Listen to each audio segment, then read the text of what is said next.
And welcome back. This is, I think, the third take I've done. I've been trying to clear up the resolution for the camera a little bit, but I can't seem to get that down right now.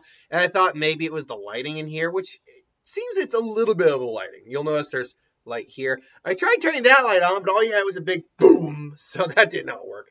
But anyway, I'm doing a video midday on a Tuesday. What's going on here? Well, the simple answer is I'm on vacation this week, so I can do all the videos I want at any time I want and not have to worry about a deadline. So great. I've been thinking about doing this video since She-Hulk wrapped up. And so I decided, we don't have anything else from Marvel coming out till next year. Why not get this out right now about my current ranking of the Disney Plus Marvel Netflix shows are. I included the Netflix shows in there because they kind of are lumped together. They got added on to Disney Plus, first off. And when people talk about the Marvel shows, they talk mostly about the Disney Plus shows and Netflix shows. You get some people bring up Agents of S.H.I.E.L.D., but most people just talk about those shows. You do also have things like The Runaways. You have Agent Carter. Inhumans no one talks about. That thing bombed terribly. But still, those are the two that usually get truly put together. If you want my individual thought or my individual rankings of each of these separate, just take out the Netflix series or the Disney Plus series, and you can separate them, and that's the ranking there. But without further ado, let's do this. So coming in at number 13, the last place, because normally I start with the second worst, and then end with both the worst and the best. Because I feel like, why bury half the lead? But in this case, we're going to just go worst to best, do it like standard. Iron Fist. I don't think anyone would be really surprised to hear that my least favorite is Iron Fist, because most people's least favorites seem to be Iron Fist. Now, that's not to say Iron Fist didn't have something redeemable every now and then in it. Every one of these shows has some good highlights. In fact, I will say this. Once we get past the number... Oh, hell, actually, once we honestly get past... Let me just make sure I got my... Right here. Yeah, once we honestly get past this next... this spot right here, the shows are never god-awful, but in the lower ranks, I just don't like them as much as a lot of other shows. Iron Fist is, again, not god-awful, but it's not good. And I think it stems from the idea that they have this concept, they have this lore, but they don't, A, have a good script to go with it, and B, look, the guy playing Danny Rand, I don't remember his name, was trying his damnedest. He really was. But I don't know. Except for the episode of him in Luke Cage and some of what we get in The Defenders, I never bought this guy as Danny Rand. I never bought him as the Iron Fist. Hell, in season 2, he's not the Iron Fist anymore. He loses the Iron Fist about a third of the way through the season. So, yeah, it's kind of just... It's kind of like, wait, why are you the Iron Fist? And then your big bad in season 1 is this guy who works with a hand, was brought back to life, but is just not scary or intimidating. Then you got your ex-friend Davos, who's just this entitled child when you break it down. And then you don't get me started on the Walker crap. Oh my God, that was not good. Then you also add on the fact that you have a character who's one of the greatest martial artists in the MCU, and you've got to get a guy, at least in season 1, who just doesn't look like he can do any of that crap, who doesn't look like he trained at all, who doesn't look like he is giving even half an effort. In season 2, they definitely improved his choreography a bit, and in Defenders. And the one fight in season 1 with the Drunken Master, me and my girlfriend both agree we liked. But other than that, though, it was a tough slog to get through. Get a character who's not overly endearing. He's got moments, like when he does a little origami on the table, that's kind of endearing. But then you get his friends who are just terrible, terrible people. And once you know, it's the drug-addicted brother who turns out to be more likable than even the sister is. And the sister, you caused the death of my father. It's like, bitch, no, he didn't. You came back. It's all your fault. It's like, bitch, no, it's not. Oh my God, you petulant little freaking child. And again, and teaming up with the Walker bullshit. And the only highlights, the only actual highlights is when we still get Rosario Dawson showing up, still get Misty showing up in season 2. Colleen was good throughout. She was one of the legitimately only good things concurrently consistently throughout the entire season or series. And her having the glowing katana Iron Fist, okay, that's pretty badass. And yeah, the series got canceled before season 3, and I don't blame it. The ratings were just not, the show just wasn't that good. But unfortunately, it does leave off with Danny having the glowing guns of fate. What the hell was that? So it's a show that just didn't have very good writing, did not have a good concept of what it was trying to be. Had these not even great characters, just annoying people as villains and heroes. It was just a mess. There's very little redeeming about it. Coming in at the number 11 spot, Jessica Jones. Now, I know I'm in probably the minority here. I know a lot of people like Jessica Jones a lot. For me, it is really tough to continue watching and liking a show where your main lead herself is not very likable. Or themselves is not very likable. Now, you might be saying, well, what about Punisher? He goes and kills people. Yeah, but let's be honest, Frank Castle is pretty charming. If that doesn't work for you, the style of character he is, that's one thing. But in terms of likability, Frank's more likable than her. Danny's arguably even more likable than Jessica is. Loki, every character I could think of in every other show here, even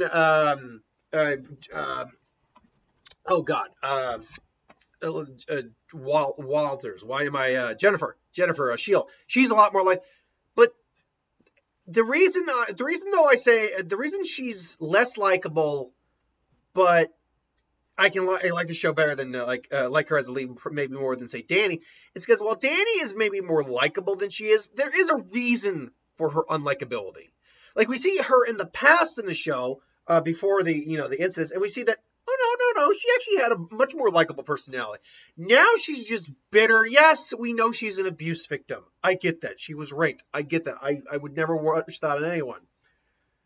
But when your character uses it as an excuse for their behavior, it no longer becomes, compelling.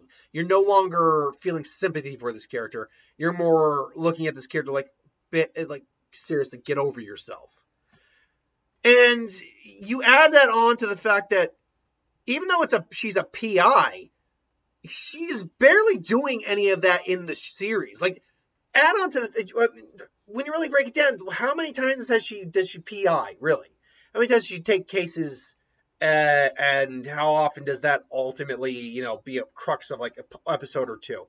It's not as often when you really break it down. She's more dealing with all the other outside crap going on. And then they try to make the series, do the series open up like a noir in the beginning, and then at the end of the first season. And I get what you're trying to go for with that, but you need to either do that throughout the series or don't do it at all. Because that just makes it sound like you're trying too hard to be consistent. Or trying too hard to be this one thing when you're not. Now, with that all said, there are things I liked about the series. Season 1, Kilgrave. David Tennant, you can't do anything wrong with. He's by far probably the best thing that's ever been in the show. I didn't love season 2's whole thing with her mom, but I'd be lying to say that it didn't, ultimately their story near the end didn't become a little bit compelling. Her friend, I can't remember his name, but the one who was an addict, I do like his story, how he was ultimately controlled by Kilgrave and then ultimately got clean and everything he's got to go through. And then season 3, I like the idea that she actually has to go up against not someone superhuman, but a normal guy who's a serial killer who actually, took her kidney and stuff like that. So I definitely did like that. But with that said, for the things I liked, and there's more, and totally I liked the show better than Iron Fist as well, because the show at least had a better idea of what it was trying to be.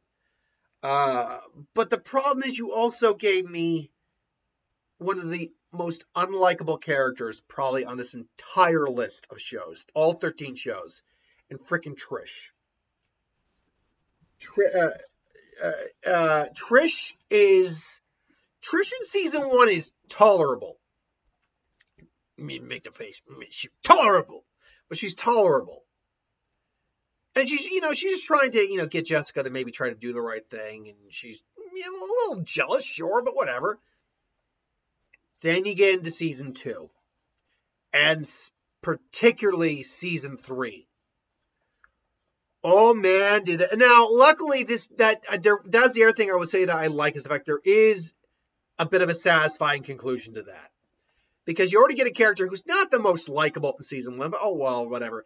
And then you double and triple down on the unlikability. How she calls her a freaking Jessica a coward, and I was like, bitch, I'm using bitch a lot, but bitch, I did not ask for this. This was forced on me. And you think I have a responsibility because of that? And this is just your addiction and hero comments that your mother puts into you. Going into season 3 then, which by the way, I also like the guy who could sense evil and got a headache from it when he was around him in season 3. I like that character. That character I liked. That guy's giving me a bit of, that guy gives me a headache. What? I don't know, a 3? It's like, I don't think I'll trust my instincts over your head. It's like, whatever. But yeah, that you get to the final resolution of Jessica beating the crap out of her finally, and her finally understanding what she did and she's the bad guy now. Like, yeah, so yeah, I like it more than Iron Fist. I do. But Jessica Jones still did not reach a very good level with me. Everything else beyond here, I do like a bit more now. Everything else on here is a lot more manageable, in my opinion. So coming in at number 11 is Hawkeye. Hawkeye is not great by any stretch of the means, but I think it's not as bad as people let on. I do think I don't hate what they did with Kingpin. I think they needed a better script to kind of use Kingpin a bit more effectively. I think honestly, my biggest issue with Hawkeye is the first several episodes. I mean, like the first episode, at least minimum, is really not about Hawkeye. It's about Kate Bishop. It should have been the Kate Bishop and Hawk. I actually like that title better, to be honest. And that'd be fine if Kate Bishop started out likable, and she didn't. She came off as a very smart ass, came from money kind of kid who didn't understand the grasp of what she was doing, and that played out, and they brought that up. I like the fact they brought that up, but unfortunately, that didn't make the character all that likable. She's much more likable than someone like Jessica or Danny, I think, because she is younger and she does actually learn from some of her mistakes. I do like it, and especially near the end of the season. Or series, depending on how it is. I will say, I think she ultimately grew on me as a character. Clint is always good.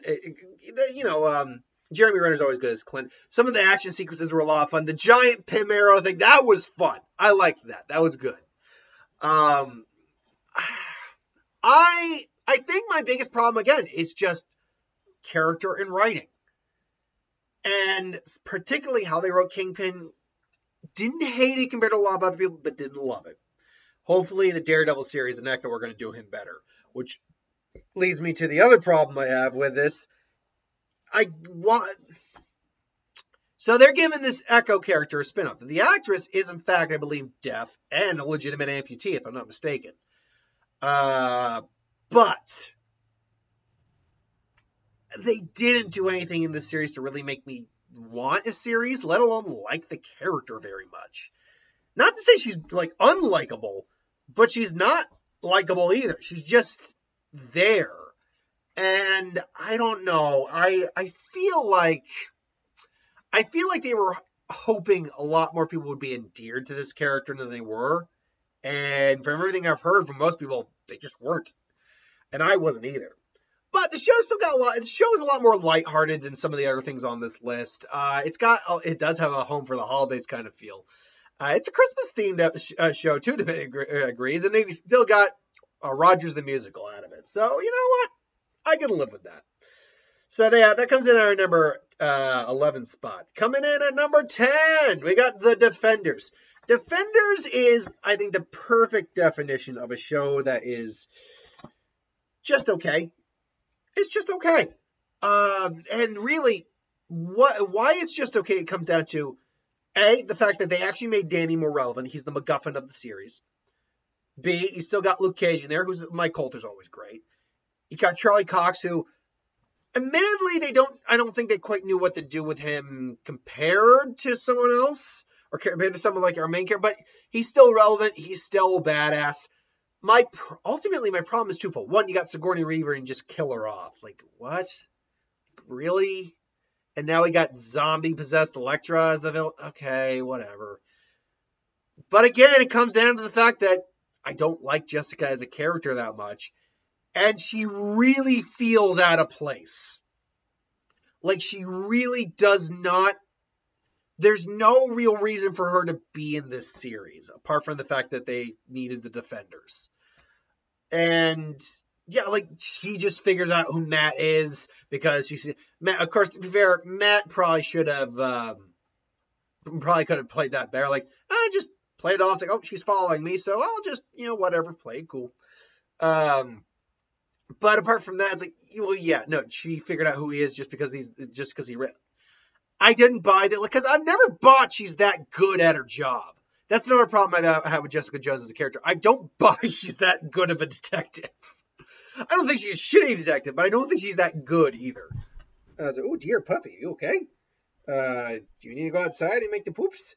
Oh, I mean, I could open the door for you if you like. She just started rubbing her butt. Like, that's the cardinal law of needing to make pee-pees and poop-poops. I'll just give you some attention for a little bit.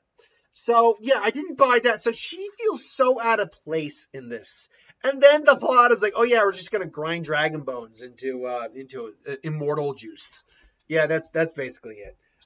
So, yeah, do you need to go outside, Pop-Up? She was having a bit of tummy problems earlier today.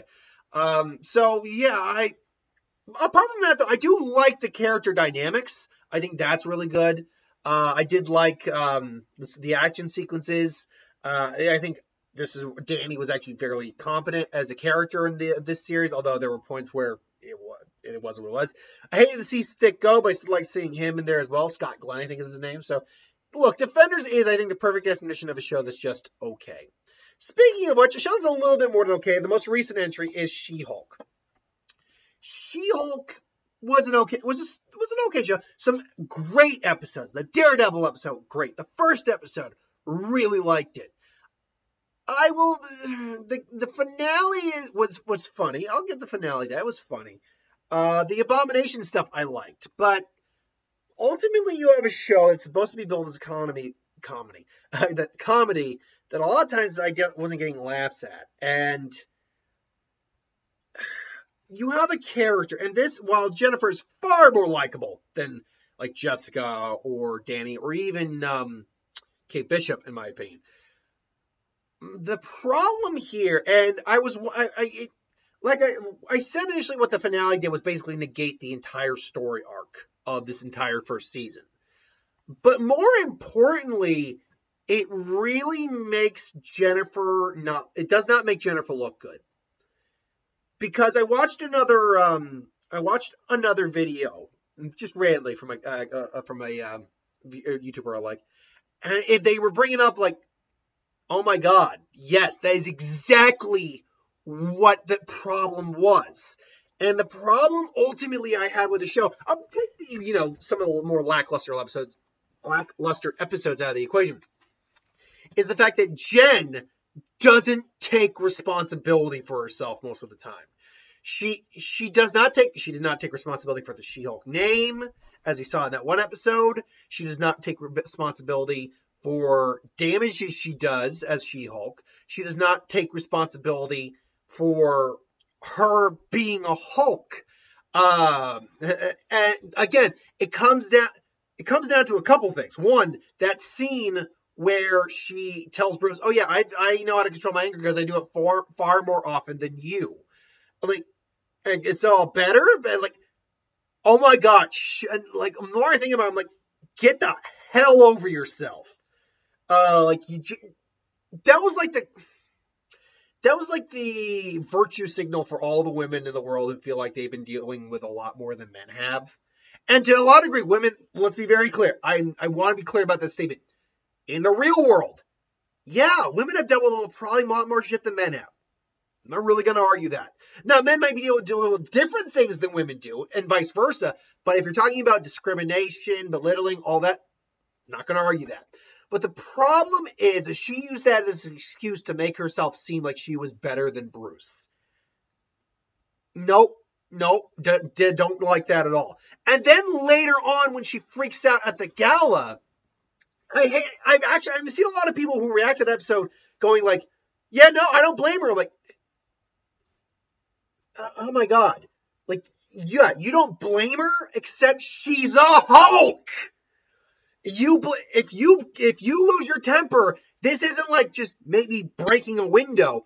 People could die. And I liked it, at least the fact in the final episode, they called her out. It's like, I was angry. Like anyone would, but you're not anyone. You were an out of control Hulk. And you see that look, like I thought they were going to try to pinpoint, hammer that point. I was like, Jen, you got to be better than this. You've been acting like you're still Jen, but you are Jen, but more now. And you have to take responsibility for that. And basically what she did with that final episode with Kevin is say, oh no, I'm not taking responsibility for anything that I've done. I mean, yeah, all these guys did stuff and they're worse than me, sure, but I'm not taking any responsibility for what I've done. That's basically what that was. And the more I thought about that, the more I'm like, okay, I still like this show, and I like the character of Jen's such a double-edged sword because she's so bubbly and likable, and I like that. But it makes her so freaking self-absorbed with herself on some level. It makes her kind of unlikable to a degree, and it really irritates me. As you can see, I'm getting very animated right now because of how much it irritates me.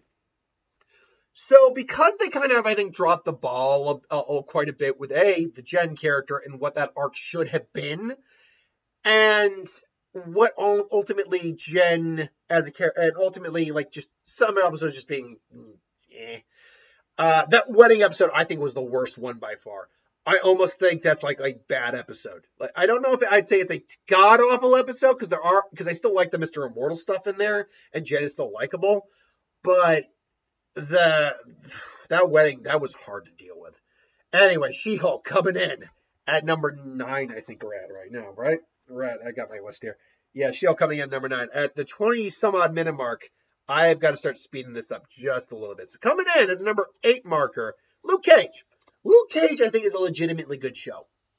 I had no problem. Mike Coulter, big guy, great. By the way, he doesn't know what you can tell that he had to work out and pose for the poster because he's not always that buff in the show. He's a big dude though. He's clearly a big dude. But I like it. He's a likable, charismatic guy. Even when he's kind of going off of the rails a little bit in season 2, there's still a charisma about him. I like him and Rosario Dawson's relationship. Misty Knight. I'm gonna be honest. I kind of crush on that actress quite a bit. First off, she's great in the role, but I'm like, see, she's attractive. Of course, also Rosie's attractive too. Yeah, it's like, it's also kind of sultry too, because they hook up in the first episode. I'm like, damn. No, and then you see Misty Knight become Misty Knight, which is awesome. I do like the Heroes for Hire crossover. The thing is, the issue that comes from, you okay, Papa? Did you get something you weren't supposed to? She was coughing up something with her. Issue I think that comes from me from this series is, sorry, my computer got unplugged. Luckily, I'm fully charged, but my computer, well, not anymore, is that your villains. You start off with a great villain in Cottonmouth. Great villain. Mahershala Ali, Academy Award winner Mahershala Ali. Great character. Absolutely. Then you go into Diamondback. And upon second, because I rewatched the series with my dad, and he liked the series a lot too. But the problem, Diamondback is so, I hate you, Carl. God, my mother died. gonna kill you, Carl. Like, that's all. That is all there was to him. And upon second viewing, I'm like, not as bad as I remember, but still not good. Then you get Shades, who I loved Shades throughout the series. Throughout the series, Shades was good. I loved Shades and throughout the series. He had that career criminal coldness, and man, that smarmy snark. Oh God, the smarmy snark. Oh, I love that guy. But then you get Mariah, who is not as compelling as Cottonmouth, and who's far more. See, Cottonmouth, and we'll get to Bushmaster in just a second, but Cottonmouth and Bushmaster actually had charisma, actually were likable as you liked watching them. You almost rooted for them at points because they were so charismatic and suave. Not the case with Mariah. Mariah was legitimately detestable as a character. Nothing against the actor. Actually, it's fine. It's lovely. But and he did the job well. Did what she had to do well. But Mariah is just a literal monster of a human, like just soulless. And yeah, unlike someone like Cottonmouth or Bushmaster. Honestly, upon rewatching it, me and my dad both agreed. The only problem with Bushmaster, really, even though like Dimebag, he was on repeat a lot. Like, it's me birthright. Stokes, Mariah Stokes. Mariah must. But beyond that, he was likable. He had a charisma. He had charm. He actually could, he was willing to actually not fight Luke Cage if he had to. We could have been brothers, you and me. But the one problem me and my dad both agreed on, especially about second watch, is like the Jamaican accents, man, they were thick. So yeah, I liked Bushmaster a lot more than Diamondback and Mariah, but that didn't make the series perfect by any stretch of the means. It still had pacing issues. It still had trouble, I think, focusing on what it wanted to focus on. But ultimately, it was a much better series than a lot of the other stuff on the list prior to here. So I'm going to try to cap this off at about 40 minutes. I think that'll be the good spot to cap it off at. Coming in at the number 7 mark, we have Loki coming in for season 2 next year. Me and my dad are currently watching. My dad's not really into it, so we're going at a slow pace. But Loki for me is very much sci-fi. And I've dug that. The idea of variants. What do these variants look like? What do they do? What does it mean for a variant to be a variant, basically? What does it mean for, like, the overall... I think kids either got back. Someone's outside doing something. What does it mean for that? Loki, understanding who he is through the eyes of another version of him. Owen Wilson is great in there. Their dynamic is awesome. Then you get the final episode, which brings us He Who Remains, or Eternatus, or it's Kang, and it's John David Washington. No, John David Washington is oh God, why am I forgetting? I'm gonna remember it by the time I look up his name. Jonathan Major. That's it. Yeah, there you go. See, Jonathan Major, man. I loved his oh, grow up, Sylvie, murderer. And he's like, yep, no, I've seen this entire thing. I love you. I love your nose. And then, but when he got serious, like, yeah, I'm older than I look, and I'm tired. This is the first time I haven't been able to see anything. It feels right. It feels pure. You think I'm bad? Wait till you meet my variants. And yeah, we're gonna meet one of them, one of the Kangs in Ant-Man Quantumania. And man, does he look different. And we're probably gonna meet another one in Loki season 2. So yeah, now my one issue is that there is one episode that is really, some of the episodes are a bit more hit and miss, but generally speaking, most of the episodes are pretty good. A, you need to be paying attention with this show. It's kind of Doctor Who in that way. And I don't watch Doctor Who, but I'm aware it's kind of like Doctor Who in that way. But B, there's one episode, it's the 3rd episode, that basically just gives you one bit of information drop and it's just completely not needed. honestly, while I wouldn't have liked a 5 episode season, I like the 6. I like longer seasons. Obviously, you could have chopped up that episode, added on more bits to the other episodes. Like when they escape, they end up on the one world. They spend maybe 5-15 minutes trying to escape. They don't end up escaping, and then you go into episode 4.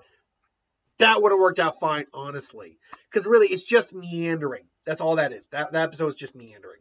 So still Loki for me. I liked Loki a lot. But coming in number 6, we are now at the halfway mark, folks. It is Moon Knight.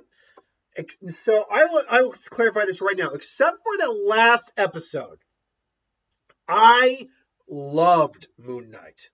That 5th episode, man, where the delve into his psyche, some of the best acting I've seen on TV in a while. Oscar Isaac was a tour de force in this series, in my opinion. Just the easily way he transitioned, the emotional weight that he had to carry as the character. I love the design of Moon Knight. I love the mythos of Khonshu and the Egyptian gods. And kind of some other people put it as like, was it Ahmed or Ahmed? Oh God.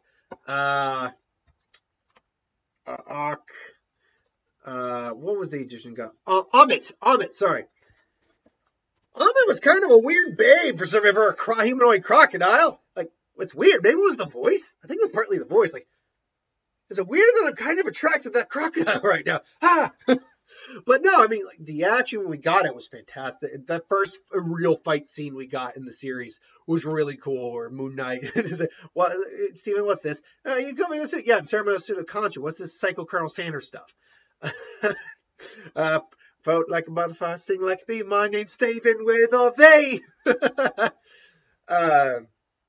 But yeah, I love the idea of 2 warring minds, and obviously the third mind that was trapped in there also. The 2 warring minds, the personalities disliking each other, the disharmony, and then ultimately the coming together. I love that, the mythos of Egypt and the mythology of that, the gods and what they kind of brought to the table. Now, I say all this, and oh, by the way, the hippo, how adorable was she? I say all this saying that episode 6, well, I still liked, and especially the finale with the Moon Knight just wrecking shop and stuff was great. But the finale, the problem with the finale for me is it was just rushed. It was just too much compacted in there. You needed maybe one more. You needed one more episode is what you needed. And I get what they were saving Jake at the end for, but I kind of felt like a cock tease there a little bit. I don't know. Love the effect on Khonshu. Love that. But look, Iron Fist, Moon Knight for me was definitely one of the higher bars that they set. Speaking of higher bars, now not a lot of people like this show, but not everyone loves it. I loved Falcon and Winter Soldier. For me, it was definitely something that spoke a bit more to the world, especially in the state that it was in, and even right now, about, our race relations, a little bit like how we've treated other people of other races, particularly the Black community, even in our military. These people who live here wanted to serve, wanted to protect and do something for their country, and we just kind of forgot about them, brushed them under the rug. What does it mean to be Captain America, to hold that shield? Would anyone want to be that character or be that person? And we see what happens when the wrong person is given that title and that authority. And yeah,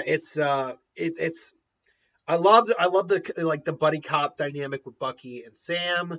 I love the story. I actually do love the story arc with Walker, because yeah, he's a guy who got put into that place, who got put into that scenario, that position, and what that ultimately did to him, and the effects of the super soldier serum would actually have on someone who isn't a Steve Rogers. They made Baron Zemo legitimately a good character. Hell, I love the philosophical dynamics. The whole idea of super soldiers is an Aryan concept, and they must be destroyed. What about Steve? Never corrupted Steve. Touche. But there's never been another Steve Rogers. I love that, and that final ending with Bucky. him and Bucky. He's like, if it makes you better, I've decided not to kill you. I am no longer the Winter Soldier. And by the way, that scene, what was it, episode 4, where we cut to Wakanda and Bucky's time there, and him finally realizing that he's free, and that was some of the most beautiful acting I've seen in the MCU. Like, damn, that was so good.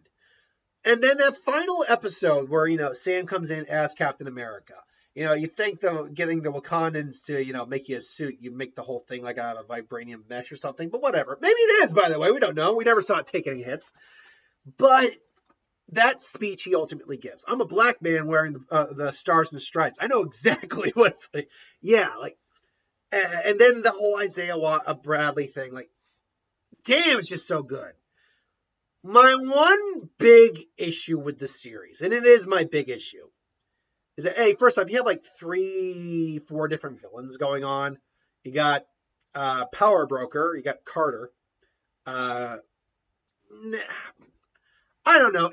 From a story's perspective, like Ray's perspective, as we've seen her character in this MCU, it made sense. I just didn't buy it. I didn't buy her as this intimidating individual. Like, say, oh, yeah, we're going to have access to a lot of stuff. And it's like, oh, God, okay. You got Batroc there for 2 episodes. Yeah, whatever. It's just fun to see him. Then you got Walker, who kind of turns into a bad guy for a little bit. Made sense, sure. And that bloody shield, man, that will live for eternity. But then you get, oh God, was it Ashley? I can't remember the girl. I can't remember her name. I get what they were doing with that character, but the character came off to me as it should have been, as a young teen who didn't know what the fuck they were doing, who just didn't understand, who only saw it halfway, who only saw her point of view and could not be persuaded past that point of view. Kylie, I think that was her name. Miley or Kylie, one of the two. But yeah,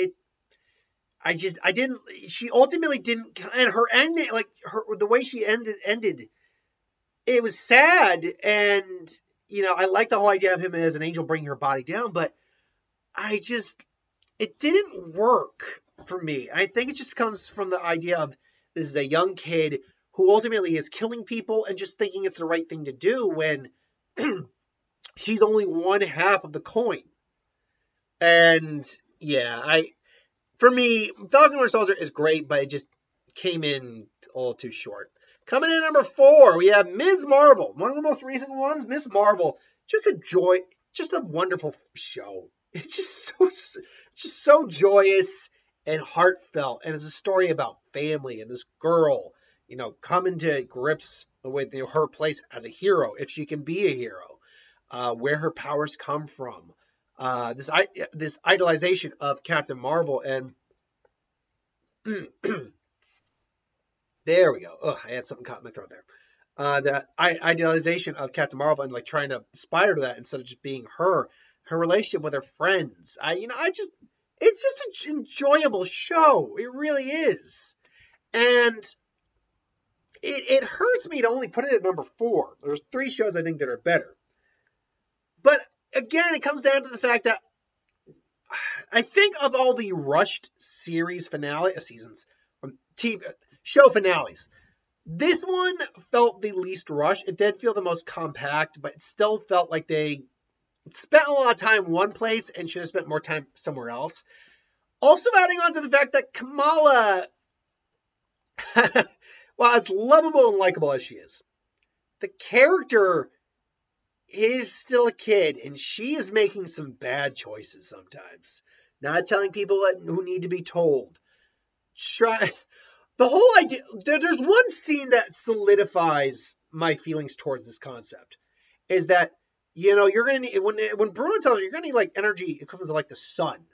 It might work, but good chance you could blow yourself up. And she just goes, like, did you not hear the fact of how dangerous this is? Like, I get that you're going to be that kind of hero. Great, but you're still a kid. You have no concept of this danger right now. And that carried over a little bit throughout the series. Now, as the series went on, she did ultimately see people die, and it did kind of force her to grow up a little bit. But still, that little bit of realism, admittedly, but that little bit of issue, I took a little bit of issue with that. So coming in at the bronze medal now, the third best Marvel show, in my opinion, is The Punisher. I love this show. Second viewing, I still loved it. Like John Bernthal, this is people talking about like roles people are meant to play. John Bernthal, that's a role that just John Bernthal was made to play. John Bernthal, he just has that gruff, that anger, that cold, fiery rage in his eyes, the brutality of the Punisher. Oh my God!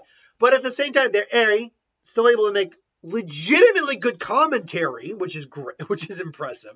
Granted, it's a show where the commentary is a little bit more overt than covert, but it's a show where it can be overt and still be good. But you get Frank as a character because he's the one you're following this whole time, and despite all the anger, you still see a human in there. He's still a man. He's a broken man. He watched his family die in front of him. He held his dead daughter in his hands. And you just see, they constantly bring you back to the fact that even though he's a guy who does some bad stuff, but he does bad people, but still doing bad stuff, he's a man that lost so much. And they always bring him back to, they always have his I almost loved him almost more in Daredevil than I did in some of the Punisher. That scene, that monologue where he talks about, because Daddy's home. I go in there and I'm crying. Everyone's crying. I'm the worst of all, but it might not my girl, not my baby. She's holding me like that whole monologue he gives, man. Oh, it's so good. It's so good. And then again, you still get the action. You still get bunch of characters. Micro in season 1. Awesome. Loved Micro. It was a great little juxtapose to each other. His whole family relationship, like that scene where he has to put that little brat in his place. Like, yeah, that was kind of neat. He didn't kill him or hurt him or anything like that, but he put him in his place. Then you get Billy Russo, who's honestly a really good villain. Like, really, because he is the dark side of Frank, what Frank could have become. So you get that. And then the season 2, a lot of people argue might be better than season 1. I think I like season 1 a little bit better, but it's still great. And then you get the, I can't remember what he's called, but you get the priest or the preacher, whatever you want to call him. And, he's kind of not really a Frank, but he's kind of like, he's a hitman for, what it needs to be done.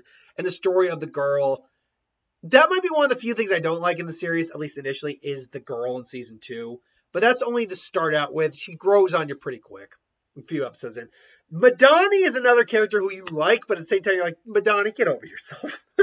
Especially in season 2. It's like, Madani, chill the F out. Yeah. But no, I loved it. And I loved how both seasons ended. So, loved Curtis. I can't help but love Curtis. So yeah, coming in at the silver medal now, the second best series in my opinion, and you'll know what the number 1 is. WandaVision! Yeah. Look, WandaVision's kind of set the standard for the Disney Plus series.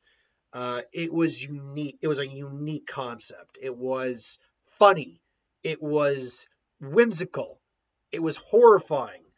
It was heartbreaking. Like, it had everything. Now, I heard some people also, again, didn't like the season finale. But the thing is, the season finale for me did not feel, unlike everything else, it felt right. It felt paced properly.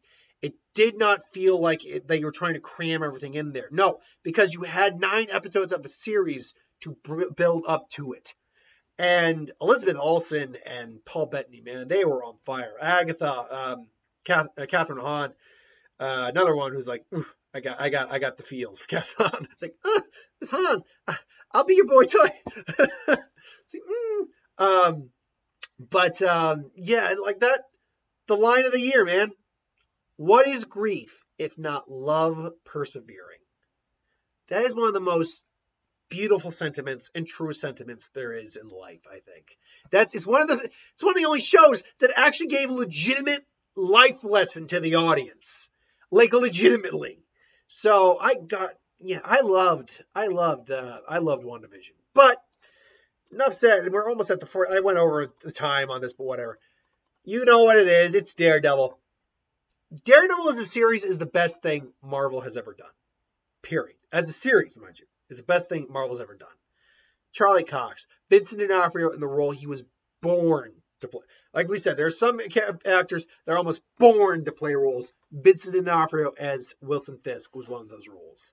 And unlike, let's say, a Jessica Jones or an Iron Fist, there is no character who is unlikable in this series. There is no character who, and what I mean by that is there's no character who you are not enjoying watching. With Jessica, I don't always enjoy watching her. With Trish, I definitely didn't like watching her. Like after a while, I'm like, can she just get some sort of comeuppance, please? But no, with Matt, you're like, you want what we want good for Matt. You want good for Foggy. You want everything best for Karen. Rosie, Claire. So you want what's best for all these guys, if possible. But it's just the world they live in, the jobs they do. The law stuff, when we actually got it, was pretty good too. The trial of Frank Castle, that was great. Now, I mean, accuracy-wise, it is that, and maybe not the most accurate, but still, like, I still enjoyed watching that. You get the story arcs. I will say this season 2 might be my favorite season.